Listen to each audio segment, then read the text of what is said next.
There is a kind of tired that people don't always notice. They don't notice because you are still showing up. You're still getting things done. You're still answering the email, still checking things off the list. So from the outside, it looks like you're just fine. People may even think that you have it all together. But underneath all of that, something is dry. Something feels off. And it's hard to explain because technically nothing is wrong. You're not falling apart. You're not failing. You're not doing nothing. You're doing the things. But something about the way you're doing them, it doesn't feel like you anymore. And I have been considering that lately. Because sometimes the problem is not that you're failing at your goals. Sometimes the problem is that the goals were never really yours in the first place. Welcome to the Always On Mute podcast, where we know not everyone was born with a mic in their hand or a megaphone in their mouth, but we still have something to say because quiet is still a voice. Welcome to the Always On Mute podcast. I'm Antonia, and this is where quiet minds speak with intention. If this is your first time here, welcome. I'm so glad that you found your way here. And if you have been here before, welcome back. Thank you for coming back. If you are new, please consider subscribing so that you do not miss a future episode. Okay, let's get into today's topic because I want to talk about something that a lot of introverts have experienced. You try a goal setting system. Maybe it's one you heard in a class or in a community, maybe something you saw online, maybe something you read in a book or picked up because everybody keeps repeating the same advice. Make the goal specific, make it measurable, give it a deadline, write it somewhere so you can see it, tell somebody so they can hold you accountable. And at first, you may feel motivated.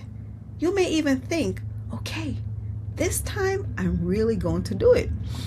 And for a little while, it works. Then something shifts. Not in a dramatic way.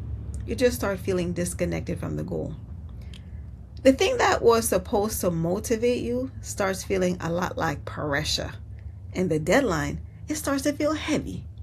The accountability starts feeling less like support and more like somebody's watching you. And because that kind of system seems to work for everyone else, you start blaming yourself. You think maybe you're not disciplined enough. Maybe you're inconsistent. Maybe you're not serious. Maybe you don't want it badly enough. But maybe the system just doesn't fit you. A lot of traditional goal setting advice is built around external energy. Tell people what you're doing. Let them check on you. Make your progress visible. Use pressure to keep yourself moving.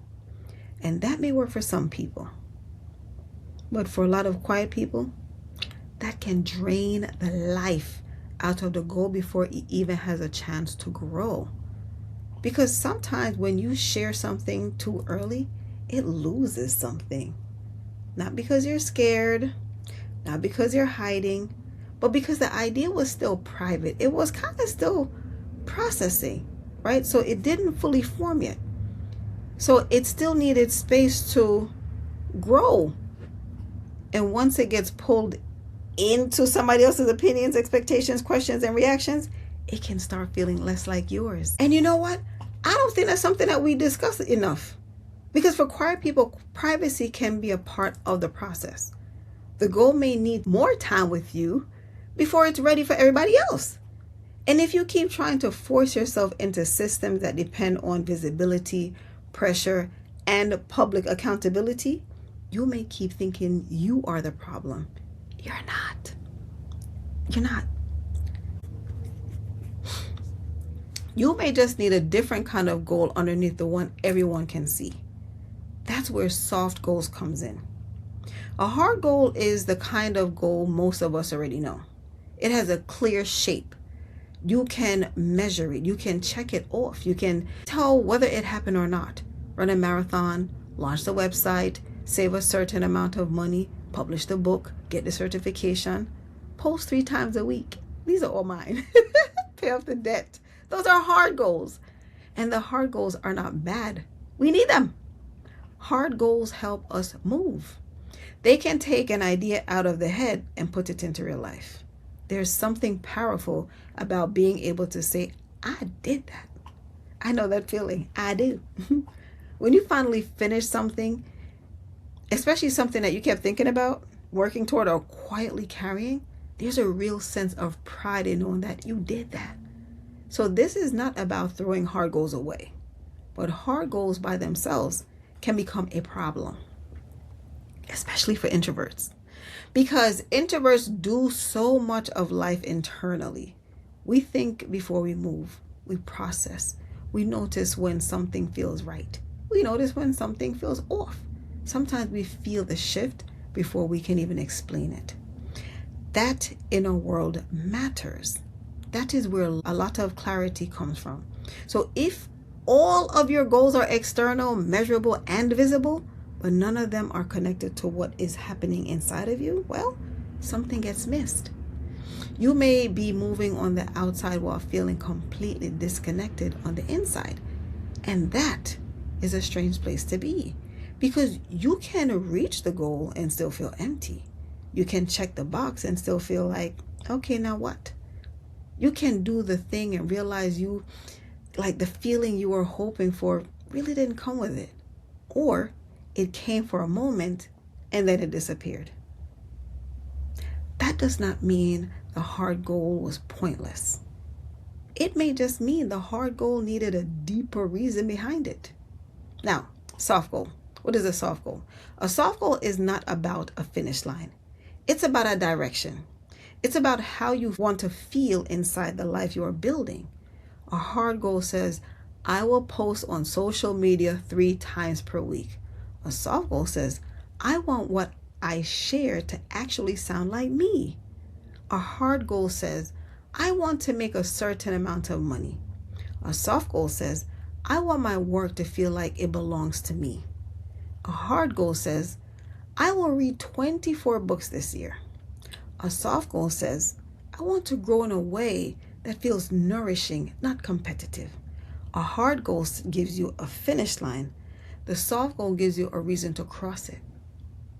And I know some people may say, well, that sounds more like a feeling than a goal. Maybe it is. But feelings are not useless, especially not for people who are already paying attention to what feels aligned and what does not. If you never ask, how do I want to feel inside when I am building? Then you may end up building something that looks right and feels wrong. That happens more than people admit. You hit the number, you reach a milestone, you do the thing. Everybody else think it is wonderful. And you're sitting there wondering why it does not feel the way you thought it would. That is why soft goals matter. They help you stay connected to yourself while you are working towards something. They remind you that the point is not just to achieve. The point is to build a life you can actually live in. Now, I think about this with content. A hard goal may be post 3 times a week. That is clear. That is measurable. That gives structure. But if the soft goal underneath is, I want my content to sound like me, then the hard goal has to respect that. Because yes, I could post 3 times per week. But if everything I post sounds forced or too polished, or like I'm copying what everybody else is doing, then I hit the hard goal and miss the point. The point is not just to post. The point is to share something that feels honest to me. That is the part that matters. And I think a lot of introverts understand that. You can feel when something is off before you know how to explain it. You can feel when something no longer fits. You can feel when the goal still looks good on paper, but inside you are no longer connected to it. That does not always mean you quit. It may mean you need to listen closer. Because when you walked away from a goal, something probably happened before that. The work started feeling wrong. The direction stopped making sense. You kept trying to push through, but something in you already knew. That was not automatically failure. That may have been your soft goal trying to get your attention. When you only have hard goals, You can get very good at achieving and still not know whether any of it is actually feeding you. And that is where it gets tricky, because achievement can look convincing. The outside world loves proof, numbers, results, progress, receipts. Something you can point to, something you can show, something other people can understand quickly. But the outside world does not always ask you what it cost you. It does not always ask whether the goal made sense for your life. It does not ask whether you still feel like yourself while reaching it. And for quiet people, that matters. A lot of introverts are already used to being the responsible one, the steady one, the one who gets things done, the ones who does not make a lot of noise but still delivers. So some people see the output. They do not see the energy it took. They see the finished thing. They do not see how many times you had to pull yourself together quietly. They see that you are functioning. They assume you are fine. But functioning is not the same as feeling whole. And getting things done is not the same as being connected to what you are doing. That is why hard goals alone can become draining. They keep asking for more time, more energy, more focus, more discipline, more output. And if nothing is giving anything back to you, eventually you are going to feel it. Maybe not right away, but eventually. You may still be achieving. You may still be praised. You may still look like you're doing well, but inside, it can start to feel like you are living inside a life that looks correct but does not feel true. That is a hard place to be, because after a while, you stop asking, what do I actually want? You start asking, what will look successful? You stop asking, does this feel aligned? You start asking, can I measure it? And if you stay there too long, you can lose touch with your own instincts. Not all at once, quietly, little by little, until one day you're doing everything you said that you wanted to do and still wondering why you feel so far from yourself. But the other side matters too, because soft goals by themselves are not enough either. And I say this with love, because reflective people can get stuck here. You can think deeply, you can process, you can journal, you can sit with the feeling. You can know exactly how you want your life to feel. But at some point, something has to move. Soft goals without hard goals are intentions without implementation. They may feel meaningful, they may be beautiful, they may even be true. But if they never turn into action, your life stays the same. You want to feel more peaceful. Okay, what needs to change? You want your work to reflect your values. Okay, what does that look like when Monday morning comes? You want to feel more confident. Okay, what are you going to practice? You want to feel more free. Okay, well, what needs to be released, built, paid off, started, stopped, or chosen? Soft goals needs hard goals, because hard goals gives them shape. Otherwise, you can live in the idea of change without entering the reality of it. And introverts have to watch for this, because thinking can feel productive.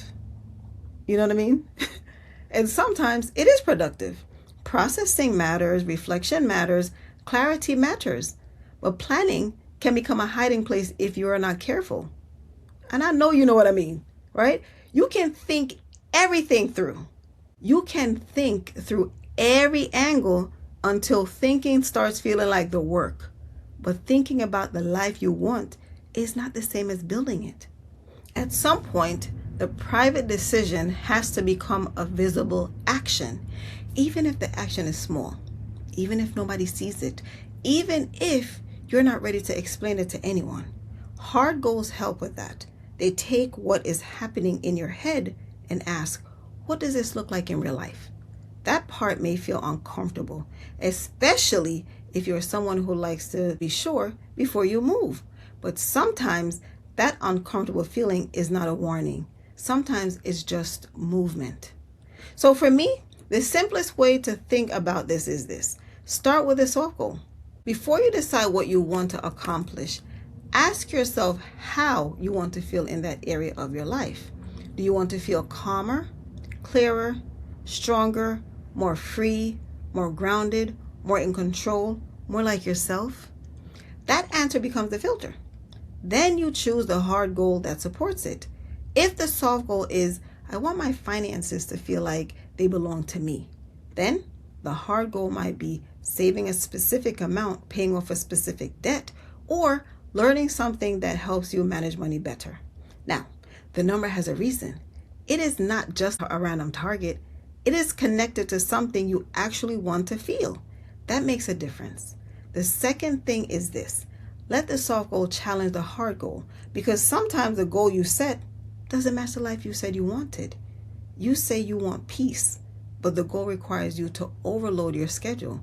You say you want sustainability, but the goal demands more output than your body and mind can carry. You say you want freedom, but the goal puts you back into constant performance. That is when you have to pause. Not quit, pause. The goal may need to be adjusted. Maybe the timeline needs to be changed. Maybe the size of the goal needs to be changed, right? Maybe the method needs to be changed. Maybe the goal was never yours. And the third thing is to check alignment, not just progress. Hard goal needs deadlines. Soft goals need check-ins. Every so often, ask yourself, am I moving closer to this feeling or further away from it? That question is simple, but it tells you a lot, because you can be making progress on paper and still moving away from yourself. And you can also be moving slowly, quietly, privately, and still going in the right direction. That is important for quiet people to remember. Everything does not have to be loud to be real. Your accountability does not always have to be public. You do not have to announce every goal for it to count. A note to yourself can be accountability. A weekly check-in can be accountability. Keeping your word to yourself can be accountability. So ask yourself, did I move closer to who I am trying to become? That is not soft in a weak way. That is honest. And for introverts, honesty with yourself is the foundation. Because if you cannot trust yourself privately, no amount of public accountability is going to fix that. This is also why hard goals matter. Small does not mean unserious. 15 minutes 3 times per week is a real goal. 1 page a day is a real goal. 1 honest conversation is a real goal. 1 upload per week is a real goal. Saving a small amount consistently is a real goal. Quiet progress still counts. Private progress still counts. Small progress still counts. And when you keep showing up for something small without needing to announce it, something starts to change. You start trusting yourself again. That trust is powerful, because once you trust yourself, you stop needing every goal to prove something to everybody else. You can choose goals that fit. You can move at a pace that is real. You can correct yourself without shaming yourself. You can build without abandoning yourself. I think a lot of introverts set goals from a place of proving we are capable, proving we are serious, proving we can keep up, proving we belong in rooms where people may have underestimated us. And I understand that. When you have spent enough time being misread, it makes sense that part of you wants the proof. But goals built only from proving can get heavy, because now you're not just trying to grow, you're trying to convince. You're trying to justify. You're trying to show people something. And that can pull you away from the quieter question underneath it all. What kind of life actually feels like mine? Not what looks impressive. Not what sounds successful. What feels true. That is why soft goals matter. They bring you back to yourself. Your soft goals, the ones about how you want to feel, how you want to become, and what kind of life you want to live inside of, are not less because they are quiet. They are not less valid because nobody else can see them. They are the whole point. Hard goals are the architecture. Soft goals are what you are building the house for. And you are allowed to build something that fits you. Not a life that looks correct from the outside but feels like an assignment on the inside. Not a version of success somebody else designed and handed to you. Something that feels like yours. That kind of work does not happen loudly. Most real change doesn't. It happens quietly, consistently, in choices nobody claps for, in adjustments nobody notices, in private moments where you decide not to abandon yourself again. And honestly, that sounds like the kind of work quiet people know how to do. So before I go, I want to ask you this. What is a soft goal underneath what you are working toward right now? Not just the thing you want to achieve, the feeling underneath it. Drop it in the comments because I would love to know. Thank you for listening today to this episode that I think is actually good for us to consider. And if you have not subscribed as yet, please do so and turn on the notification bell so that you do not miss what's coming. Please remember, being quiet doesn't mean you have nothing to say. It means you choose your words with intention. Stay muted and stay mighty. Take care.